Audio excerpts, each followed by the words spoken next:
esta cobertura. Ya está la conferencia de prensa del ministro de Salud Pública. En un ratito va a empezar. Estamos con mucha expectativa en torno a lo que pueda decir Julio Mazzoleni. Ya está. Para sí. saber si el gobierno implementará o no nuevas restricciones. Vayamos a eso porque vamos a escuchar clave, a Julio Mazzoleni. Técnico Nacional Asesor en Inmunizaciones, que está previsto por la ley y es el que nos da frecuentemente los consejos respecto a qué hacer con vacunas dentro del calendario tradicional de vacunas, así como lo que tiene que ver con el plan COVID, y también mencionarles un poco los avances con la Organización Panamericana de la Salud en la elaboración de ese plan. En esta semana también estuvimos con el señor presidente inaugurando obras y unidades de salud familiar en el Alto Paraná. En este momento de pandemia no renunciamos a una de las estrategias principales, que es el fortalecimiento del primer nivel de atención y el cambio de paradigma en nuestro modelo de atención del sistema de salud, que no es otro que el de la prevención y de la promoción de la salud. Por eso es importante seguir avanzando con esto, seguir abordando todos los demás problemas con los cuales también el sistema de salud debe convivir y debe hacer frente. Esto es particularmente importante porque es la salud en la comunidad y también es otro frente más de primera confrontación con el COVID. El día de ayer tuvimos una reunión también de ministros del Mercosur. Fue entregada la presidencia pro tempore por parte del Uruguay a la Argentina. Algunos de los temas que fueron tratados incluyen, además del tema dominante, naturalmente, que es el COVID, y también el mecanismo COVAX, que es la estructura de OMS destinada a la compra y acceso oportuno a vacunas COVID. También hemos hablado respecto a lo que tiene que ver con el dengue y otras arbovirosis, así como cuestiones de salud ambiental, salud laboral, especialmente en relación al personal de blanco. Bueno, vamos a hablar ahora de la situación epidemiológica. Lamentablemente todavía la situación a nivel mundial muestra un aumento de casos. Este aumento de casos se da principalmente a expensas de América y Europa en este momento. Tenemos ya cerca de 60 millones de casos positivos a lo largo del mundo y prácticamente alrededor de 1,5 millones de fallecidos.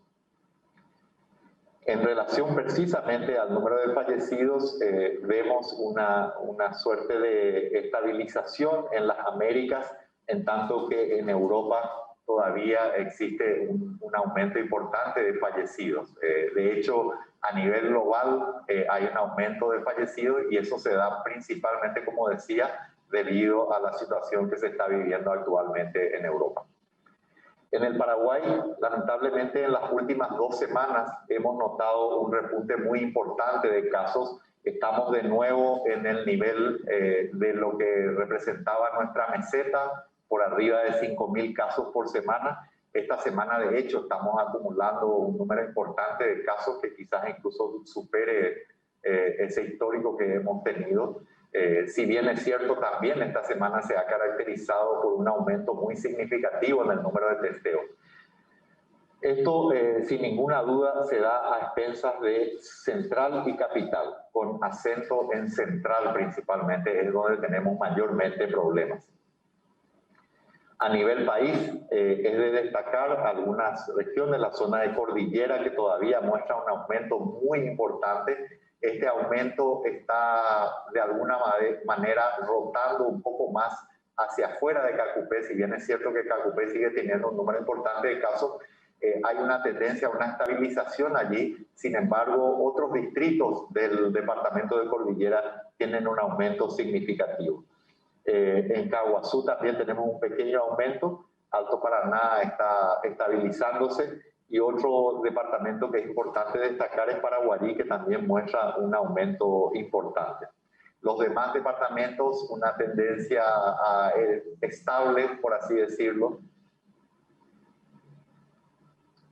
excepto la zona norte, donde tenemos particularmente en San Pedro, si bien hay una suerte de estabilización, tuvimos un aumento en las últimas semanas. Canembillú, un toque de atención, ha presentado su nivel de casos más alto históricamente, aunque los números absolutos son pequeños, representan proporcionalmente para lo que veníamos viendo un número importante, así que hay que tener cuidado con eso. una tendencia que esperemos se confirme de estabilización también en Amambay, ¿verdad? Los demás departamentos con una tendencia de estacionamiento a la baja. Aquí es de destacar Concepción, donde ahí sí tenemos un descenso más o menos gradual, progresivo en las últimas semanas. Enfatizamos de nuevo el principal problema lo tenemos en Central y Capital, donde estamos de nuevo por arriba de los niveles de nuestra meseta, esa larga que tuvimos de unas 8 semanas. La incidencia en el personal de blanco todavía muestra una estabilización en el número de notificaciones, sin embargo el número de confirmaciones todavía sigue en descenso. Aquí hay un gráfico importante que me gustaría compartir con la ciudadanía. Tiene que ver, en este gráfico aquí, lo que vemos cuál es la distribución de nuestra población. En la base, los números mayores están dados por nuestra población joven, ¿verdad? Que tenemos entre los nacimientos y más o menos los 50 años de edad, está el grueso de nuestra población. Y la población mayor es relativamente pequeña. En el gráfico del medio, lo que estamos viendo es que la incidencia de casos que inicialmente era mayor en hombres, ahora se está dando en igual proporción en hombres y mujeres, prácticamente distribuido de manera simétrica en ambos grupos. En este gráfico, lo que queremos mostrar es que en proporción a la cantidad de población que hay en cada grupo de edad, el número de casos es realmente importante en el grupo de mayor de 60. Es decir, cuando vemos los números absolutos, cuando decimos hay 1.000 casos o 1.500 casos de personas mayores de 60, los números como casos acumulados pueden parecer pocos. Pero cuando miramos en relación a cuál es la cantidad de población que tiene ese rango de edad, entonces realmente el número es importante. ¿Cuál es el mensaje? Tenemos mucha gente mayor que está contagiándose proporcionalmente. Y en ese sentido, le instamos a las personas mayores de 60 que realmente extremen los cuidados, que administren bien las actividades que pueden tener cierto riesgo. Y por supuesto, a la población joven que rodea a la gente mayor, es absolutamente importante extremar los cuidados para no producir la transmisión y ser vehículo de transmisión para ellos. El gráfico de fallecidos nos muestra una tendencia, digamos, a la estabilización.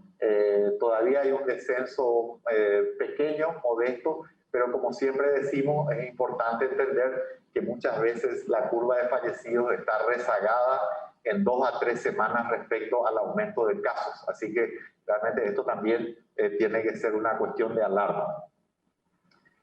Entrando un poquito más en lo que tiene que ver con las vacunas, sabemos que en esta semana han habido mucha información, la gente recibe con optimismo, pero también a veces con cierta confusión porque hay mucha información acumulada. Este es un mapa de la situación. Es muy interesante ver que tenemos varios proyectos de vacuna que están en curso.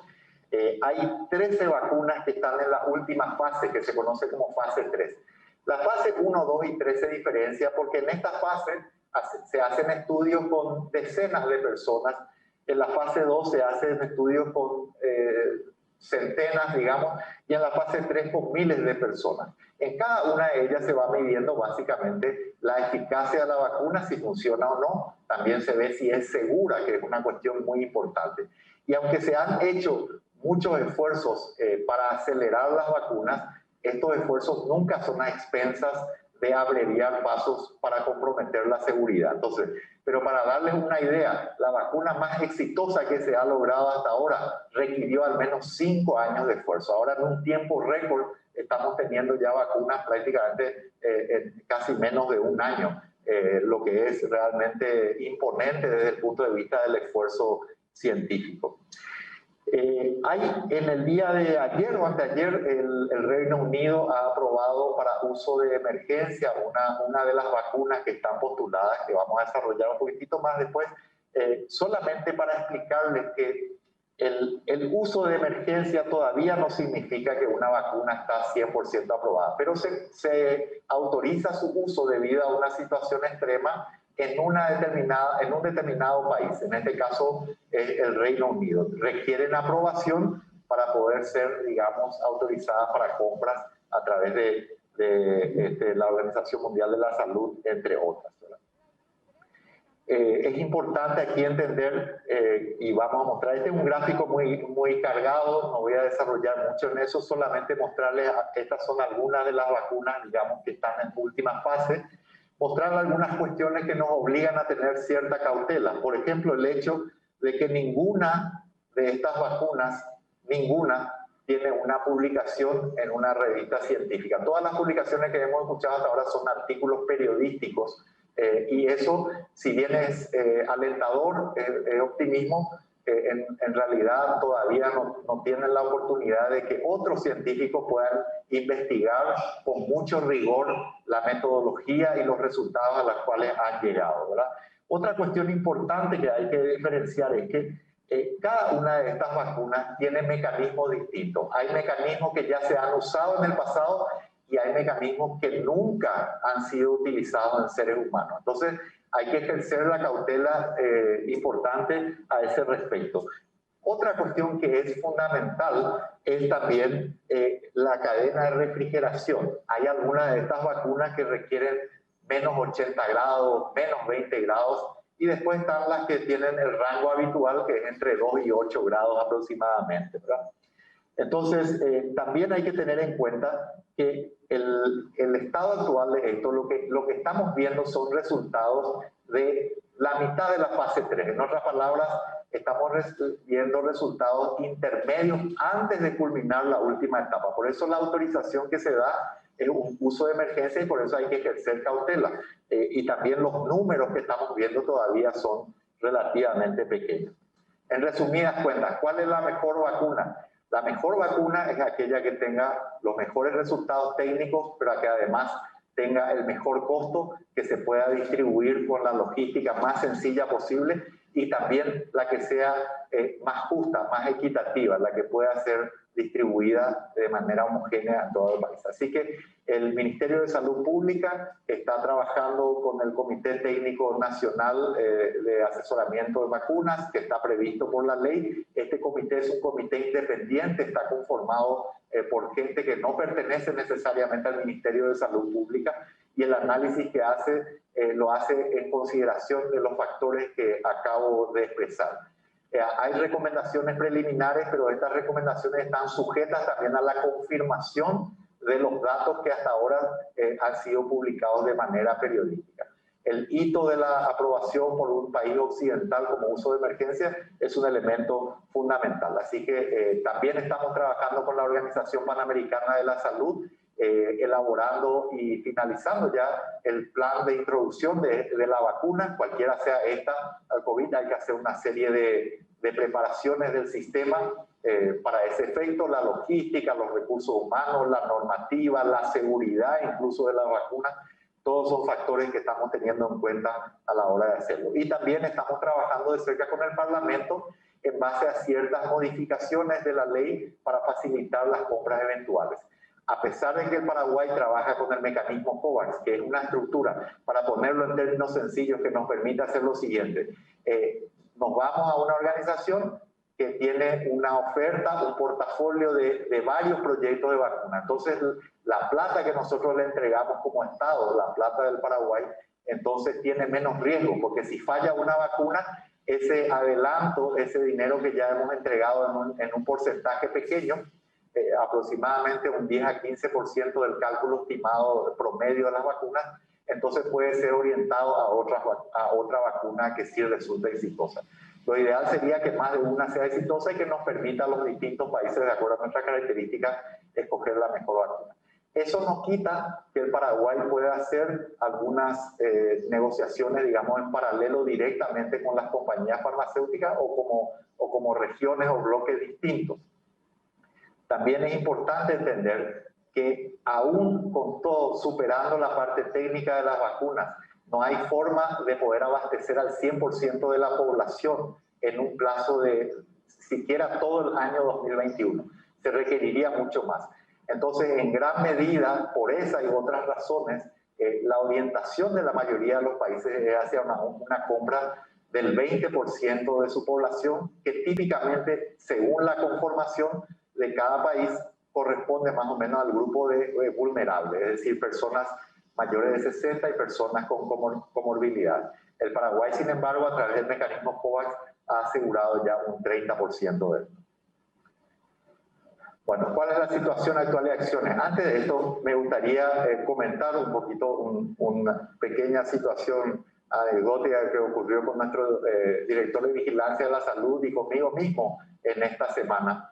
En la zona de Foz de Iguazú se han percatado de un aumento importante de casos. Por ello, se han tomado una serie de medidas restrictivas y se ha establecido, entre otras cosas, el impedimento de que haya zonas de bares o lugares de recreación donde se realicen bailes y haya contacto. También se ha establecido una suerte de toque de queda. Al emitir esas publicaciones y esas normativas, mucha gente del Alto Paraná lo contactó a él, como a mí también, expresando su preocupación e instándonos a que nosotros hagamos lo mismo, ¿verdad? Para justamente también alertados por situaciones de riesgo que se presentan en el departamento y buscando que no se vuelva a dar un pico como el que se presentó inicialmente en nuestra pandemia. Lo irónico aquí es que el Paraguay tiene vigentes medidas mucho más extremas que la de Foz de Iguazú, y eso nos da la pauta de que el problema principal, aunque vamos a discutirlo ahora de algunas acciones que podemos optimizar, no está en la normativa, sino en el problema del cumplimiento, y ahí es donde tenemos una responsabilidad todos, y eso queremos instar también a la región. Entonces, lo que necesitamos es que las cosas se cumplan y que ese relajamiento social, que a veces se convierte en una acción temeraria de posibilidad de transmisión del riesgo, realmente lo modifiquemos porque está en el interés de absolutamente todos. Del que quiere trabajar y del que no quiere trabajar, del que tiene una persona mayor y del que no tiene, porque realmente nos genera un enorme problema y pone en riesgo este proceso de reanudación económica, porque también todavía estamos trabajando en un proceso de reactivación. Entonces, realmente es muy importante. En ese sentido, nuestra intención es que se cumplan esas medidas. Nuestra intención también no es castigar al sector formal, que está teniendo un esfuerzo demasiado importante, porque acá no hablamos de las grandes empresas, hablamos del pequeño dueño de un negocio en el barrio, en la comunidad, que está sufriendo, que ha tenido un impacto económico importante.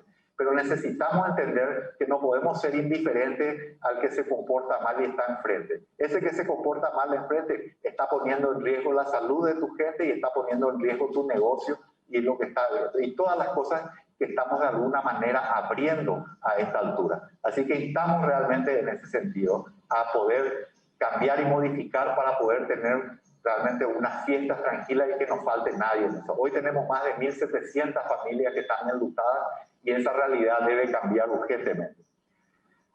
Uno de los aceleradores y catalizadores de estas acciones temerarias a las que me refería y que procede muchas veces a la aglomeración de gente, a las conductas que no solamente promueven la transmisión del coronavirus, sino también los accidentes de tránsito, de motocicleta, etcétera, que estamos viendo y que también están generando una demanda extrema sobre otros servicios, es precisamente el alcohol. Entonces, lo que vamos a proponer al señor presidente es la restricción de la venta de alcohol de 22 de la noche, digamos, a 5 de la mañana, y esto se va a dar en todos los locales, excepto aquellos gastronómicos y bares que están destinados a eso, que deben permanecer con los criterios de protocolos que tenemos claramente establecidos para ellos. El otro aspecto, también es importante recordar que uno de los factores de riesgo importantes que voy a desglosar un poco más adelante es el tiempo de permanencia en cualquier tipo de evento o de encuentro social. Entonces, vamos a determinar un tiempo máximo de permanencia en estos eventos sociales y vamos a tener una reglamentación pertinente para poder ir ajustando esto. Lo otro que también tenemos que hacer en mejor medida es reglamentar de manera más precisa algunas de las actividades infantiles.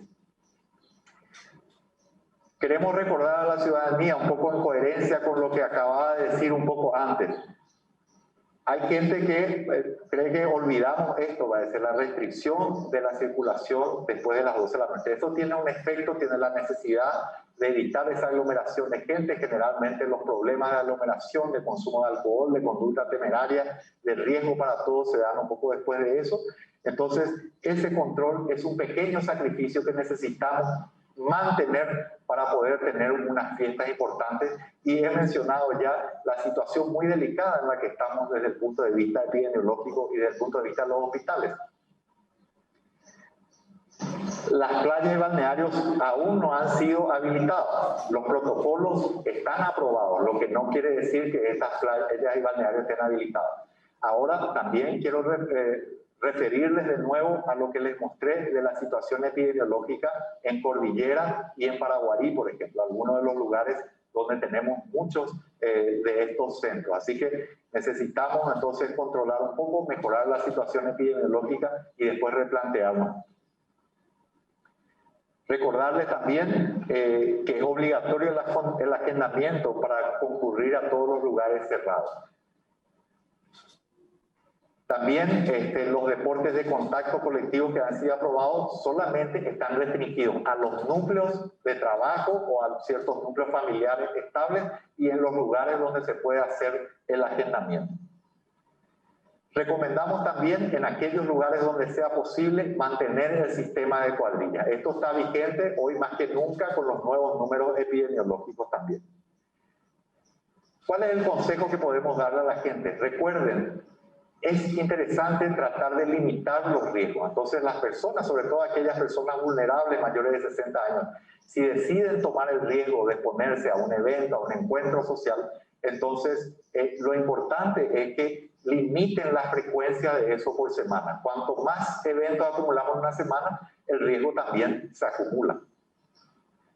Recordemos entonces algunos factores que son importantes para que cada uno de nosotros pueda gestionar su riesgo de acuerdo a cuál es su perfil. Estas son las cosas que tenemos que usar para medir el riesgo. Primero, cuanto más tiempo permanecemos en un lugar que sea un evento, entonces mayor es el riesgo de tener un contagio.